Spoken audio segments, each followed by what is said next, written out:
Hola, bienvenidos a un nuevo video para mi canal. En esta ocasión traigo un nuevo video de neurología, continuando la serie de exploración neurológica. En videos pasados ya había hablado sobre cómo evaluar la conciencia, así como también cómo evaluar las funciones mentales, los nervios craneales, y en esta ocasión vamos con la evaluación motora. A manera de introducción, para evaluar la función motora hay que conocer qué órganos, qué estructuras necesitamos para nosotros poder realizar un movimiento. ¿Por qué? Porque vamos a tener pacientes que van a llegar y pues van a tener una alteración en el movimiento, ya sea que tengan un movimiento anormal, que tengan una alteración en la postura, una lesión en los músculos, etcétera, ¿ok? Sea cual sea la causa, hay que evaluar la parte motora de estos pacientes. Pero en sí, para nosotros poder realizar un movimiento, ¿qué estructuras necesitamos? Necesitamos la corteza, primeramente, que pues prácticamente se divide en dos, en una corteza motora primaria y una corteza motora secundaria. No voy a adentrarme tanto en la anatomía, simplemente algunos conceptos que hay que conocer. Por ejemplo, la corteza motora primaria, ¿para qué nos sirve? Para la ejecución de la actividad motora voluntaria. Prácticamente, si nosotros queremos agarrar un vaso, es la que empieza todo. O sea, la corteza motora primaria es la que inicia todo, inicia como, por decirlo así, con la idea para nosotros poder llegar a hacer un movimiento. En este ejemplo, pues tomar un vaso. Mientras que la corteza motora secundaria, hagan de cuenta que agarra la idea o la información proveniente de la corteza motora primaria. ¿Para qué? Para moldear más esta idea, para mejorar esta idea, organizarla, darle una secuencia y así nosotros poder ejercer el acto, la acción, agarrar un vaso. Pero no solo ocupamos la corteza motora, tanto primaria como secundaria, sino que también necesitamos de otros órganos. Por ejemplo, los ganglios basales, ¿para qué? Para la iniciación y la modulación del movimiento, así como también el cerebelo, ¿para qué? Para coordinar principalmente estos movimientos. De igual forma, las vías piramidales, que prácticamente conducen la información desde el sistema nervioso central hasta pues prácticamente la periferia. ¿A quién? A prácticamente la placa neuromuscular y pues los músculos. Prácticamente los músculos son los que vamos a evaluar en esta ocasión, en este video. Pues bien, ¿por qué era importante que les mencionara todas estas estructuras? Puesto que hay pacientes que pues llegan y tienen, por ejemplo, un movimiento normal o tienen, por ejemplo, una disminución en la fuerza, tienen, por ejemplo, un buen de síntomas, ¿ok? Pero nosotros no sabemos a qué nivel está la lesión. Por eso es importante conocer la exploración neurológica y muchos apartados tanto anatómicos como fisiológicos para llegar al diagnóstico exacto. Por ejemplo, si tiene una debilidad en el miembro superior, ok, puede ser un problema de los músculos o de la vía piramidal, o por ejemplo de la corteza. O por ejemplo, si tiene un movimiento involuntario, puede ser un problema de la corteza, un problema de los ganglios basales o un problema de los músculos. Ok, o sea, aquí algunos ejemplos que les estoy mencionando. Pero entonces, en este video en específico, a la hora de hablar de la evaluación motora, pues nos enfocaremos un poquito más a la evaluación de los músculos. Y ahorita vamos a ver a qué me refiero con esto. Que ahora sí, ya pasamos a lo que es la evaluación motora propiamente dicha. Para empezar, llega nuestro paciente y ¿qué es lo que vamos a ver? ¿Qué es lo que vamos a ver a primera instancia en nuestro paciente? Número uno, la postura. Viendo la postura vamos a ver si por ejemplo se recarga su cuerpo de un lado más que otro, tiene alguna asimetría, se ve como que con una distrofia muscular, etcétera, ¿ok? Cosas por el estilo vamos a evaluar en la postura. Ya desde la inspección al paciente en general estamos evaluando eh, una parte de este examen. ¿Qué más vamos a evaluar? Pues la presencia de movimientos involuntarios. Pero bien, ya una vez que evaluamos pues estos primeros puntos, ahora sí pasamos a ver qué más vamos a evaluarle o en específico a los músculos, que van a ser tres cosas. Vamos a evaluarle el tono, el trofismo y la fuerza muscular, que pues ya conforme avancemos en el video vamos a entender bien estos conceptos. ¿Ok?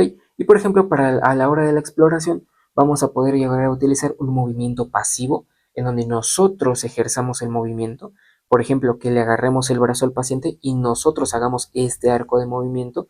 O por ejemplo, un movimiento activo en el paciente, pues él es el que realiza este movimiento sin ayuda de nosotros. O por ejemplo, un movimiento activo en contra de resistencia es cuando, por ejemplo, nosotros le decimos al paciente que haga este arco de movimiento, pero nosotros ejerciendo cierta resistencia, o sea, poniendo resistencia o fuerza en una dirección contraria a la que el paciente pues va a realizar el arco del movimiento. Pero bien, entonces empezando con lo primero que hay que evaluarle a los músculos es el tono. ¿El tono qué es? Es la resistencia activa de un músculo ante su estiramiento pasivo con una semicontracción ligera y sostenida.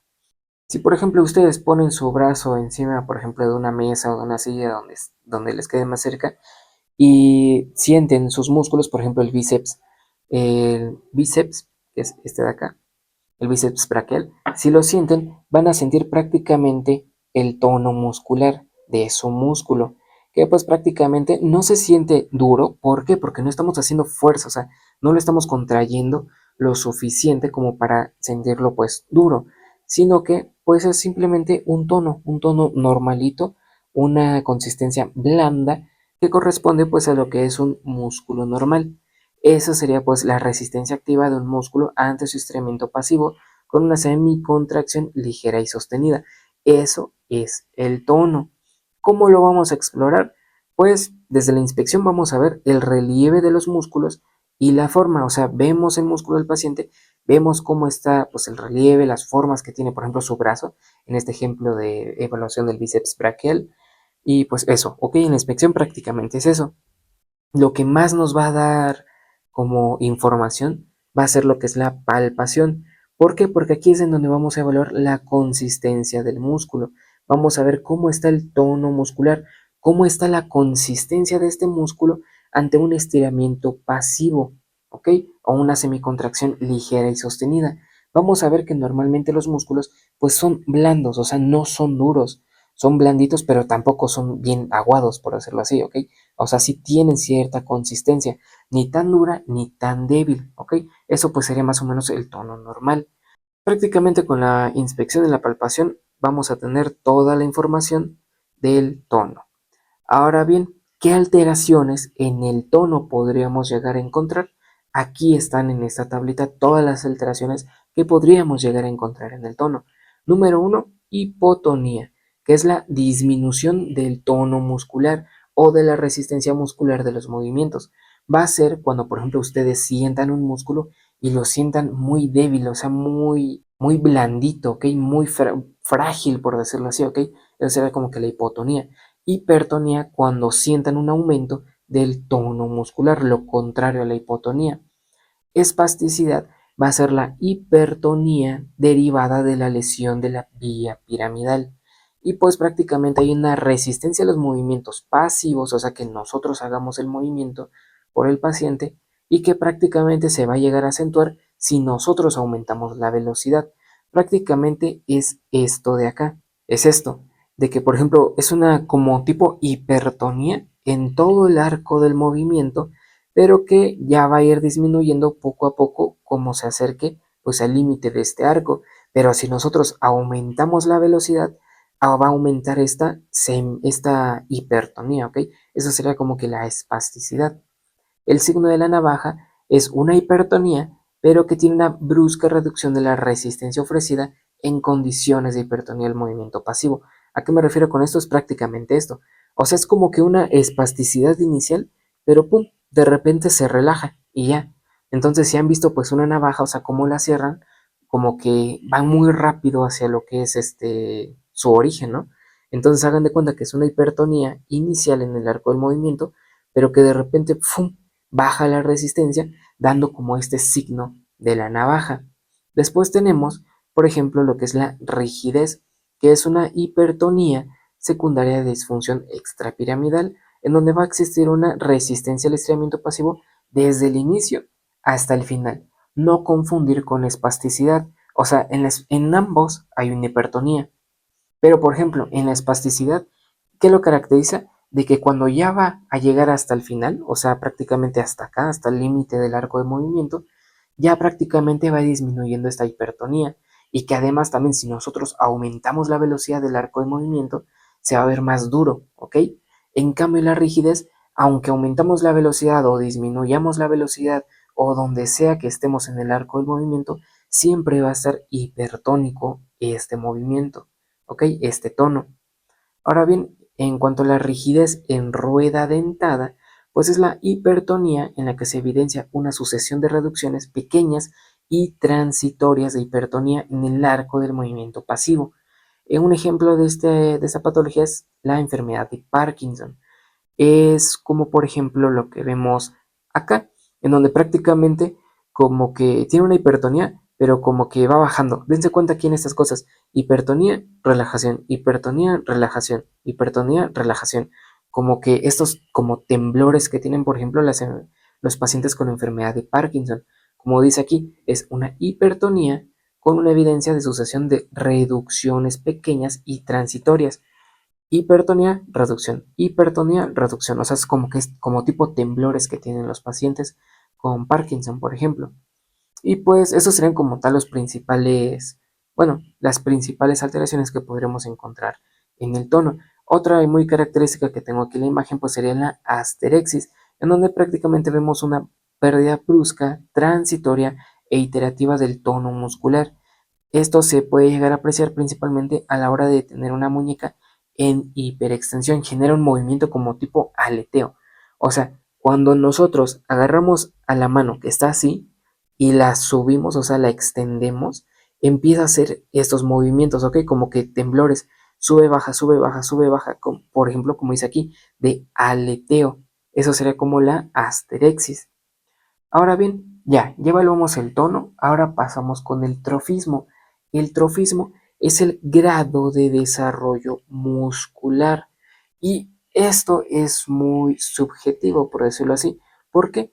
Porque el trofismo, o sea, este volumen muscular, varía conforme a la edad, conforme al género, así como también conforme a la actividad física y pues a la contracción o no contracción que tengamos en el paciente. Es prácticamente esto que vemos acá, ¿ok? Eso pues es el grado de desarrollo muscular, el volumen, ¿ok? ¿Cómo lo vamos a evaluar? Pues vamos a verle en la inspección la forma, el tamaño, los relieves y la simetría de un lado como de otro lado que tenga pues el volumen muscular. También se podría llegar a utilizar una medición del diámetro con una cinta métrica, ¿ok? Y pues prácticamente lo que hay acá debe de medir acá, o por lo menos acercarse mucho, ¿ok? Y pues qué alteraciones encontramos en el trofismo, aquí son menos. Encontramos número uno, la atrofia, que pues es el estado en que se evidencia una disminución del volumen muscular, o sea, pacientes que prácticamente no tengan músculo, que son unos palitos. Después, por ejemplo, la hipertonía. Hipertonía es el estado en que se ve un aumento verdadero del volumen muscular, como por ejemplo el de acá, una hipertonía, ¿ok? Una hipertrofia, perdón, no hipertonía, una hipertrofia. Entonces, como les decía, esto es muy subjetivo, porque por ejemplo este paciente pues puede estar haciendo ejercicio, ¿no? Puede estar haciendo ejercicio y por ende, al hacer pesas, por ejemplo, tiene una hipertrofia. Pero, por ejemplo, pacientes que no realicen pesas, que no realicen ejercicio, pues normalmente pues no tienen tanto volumen muscular, pero no lo vamos a considerar patológico, ¿estamos de acuerdo? Simplemente no hacen ejercicio o no han llegado a desarrollar mucho el volumen muscular. Entonces, por eso les decía que es muy subjetivo y pues depende de varios factores como la edad, la actividad física, el género, etcétera. Ahora bien, también tenemos otra alteración como lo es la pseudohipertrofia, que en sí es una condición asociada a miopatías, en donde la masa muscular es reemplazada por tejido conectivo graso. Pero ustedes van a decir, ok, pero si veo a este paciente, ¿cómo sé si tiene una hipertrofia o una pseudohipertrofia? Ah, ok, pues pídanle que ejerza fuerza. ¿Por qué? Porque normalmente si un paciente que tiene una hipertrofia va a tener un aumento en la fuerza, va a tener una adecuada fuerza, pues esto acorde al volumen muscular. Pero por ejemplo, en un paciente con pseudo hipertrofia, ¿qué vamos a tener con estos pacientes? De que sí, se ven así musculosos, pero a la hora de pedirle que realice fuerza, un ejercicio de fuerza, no va a poder realizar tanta fuerza, como dice aquí, con una reducción de fuerza, a pesar de un aumento del tamaño muscular. ¿Por qué? porque este crecimiento muscular o este incremento del volumen muscular está dado por tejido graso. ¿En dónde se pueden llegar a ver? Pues en algunas miopatías, ¿ok? Entonces, atrofia cuando hay una disminución del volumen muscular. Hipertrofia cuando está aumentado el volumen muscular. Y pseudohipertrofia cuando está aumentado el volumen muscular, pero hay una reducción de fuerza. ¿Por qué? Porque este aumento de volumen se debió a un acúmulo de tejido graso a nivel de este músculo. Y pues ya, para terminar con los tres apartados que vamos a evaluarle en el músculo, tenemos a la fuerza, que en sí es la cualidad física que permite vencer una resistencia. Y para esto tenemos dos escalas. Tenemos que prácticamente en varios artículos se menciona lo que es esta escala de fuerza muscular, que pues no es tan conocida. Bueno, en mi caso conocemos más lo que es la escala de fuerza de Daniels, o bueno, es la que más se utiliza normalmente. Entonces, ¿de qué va esta escala de fuerza de Daniels? De esto vamos a tener que esta escala de Daniels se divide pues en 6, ¿ok? Empezando desde el 0 hasta el 5, ¿ok?